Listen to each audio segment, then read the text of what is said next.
on Color 10 Sports.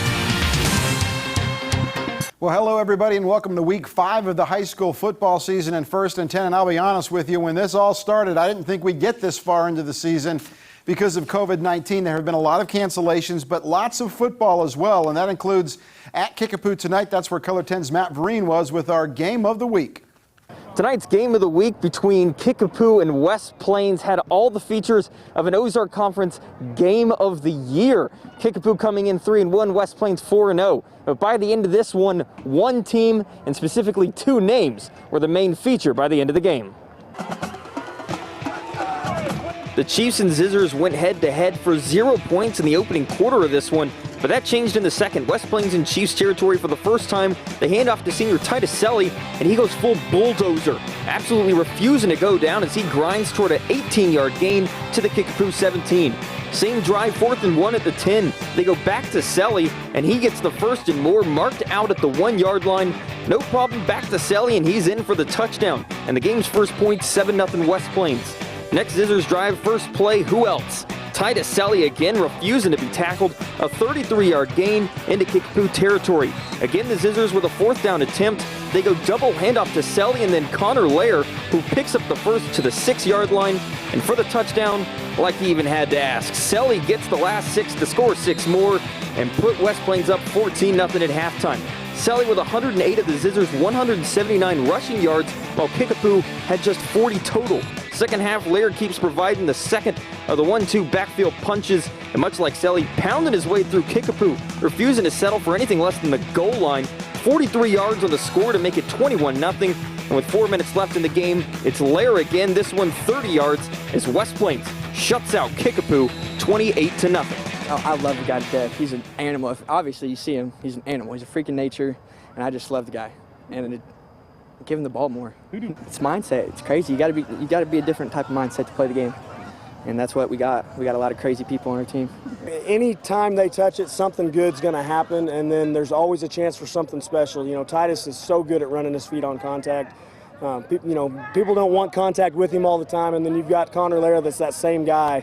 I mean, he drug a guy 15 yards for a score there. So yeah, it's a blessing as a coach to be able to call a number for one of those guys and have it work.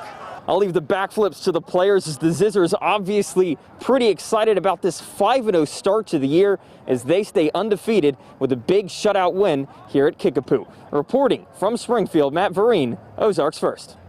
Thanks, Matt. The Nixa Eagles welcome Neosho to Eagle Stadium tonight. Nixa is 4-0 on the year. Neosho yet to win a game. Eagles fly into the game ranked 3rd in the state in Class 6, and Nixa's Austin McCracken would get things going. The quarterback rolls to his right and then throws to Jarris Thornton. Little flip pass right here. That's good for 15 yards and a 1st and 10. Nixa would cash that in. Later on the drive, the handoff to Ramon Green, and he weaves his way through the Neosho defense, scores from 23 yards out. It was 7-0 Eagles. End of the first quarter, the Eagles threatening again. The handoff to Green takes it all the way down to the 1.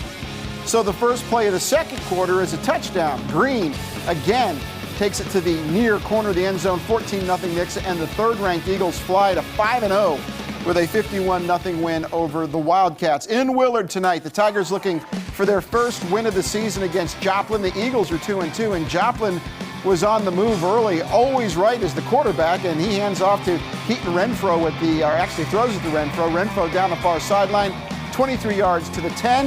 That sets up this 1-yard touchdown plunge by Byler Reither.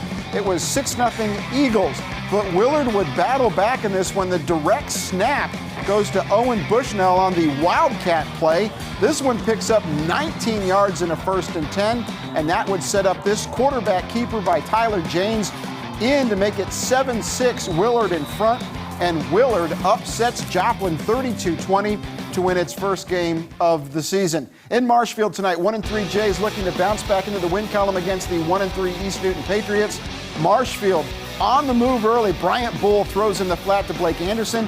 He takes it down the near sideline, 18 yards, and this is a 1st and 10. And that would set up this play, the handoff to Dalen Kanengeiter. Sheds a tackle in the backfield and then goes 14 yards for a touchdown, 6-0 with the missed PAT. Then 2nd and 8 for Marshfield. The handoff to Kanengeiter again. The senior up the middle, breaks 2 tackles, then gets hauled down. and that would set up this play. The pitch to Kanengeider around the left side, 16 yards for a touchdown, and that makes it 13-0 Marshfield. How about more Dalen Kanengeider? A one-man wrecking crew, second quarter around the left side again to the near sideline, and then he's gone. He's got some speed. 53 yards for a touchdown, 19-0 Marshfield, and the Jays go to 2-3 with a 41-7 win over East Newton. It's going to bring us up to our timeout here on 1st and 10 on the other side of the break. We will check out highlights from Hollister and Central, but first, here's a look at the local college football kickoffs. We do have football on Saturday. 1st and 10 will be right back.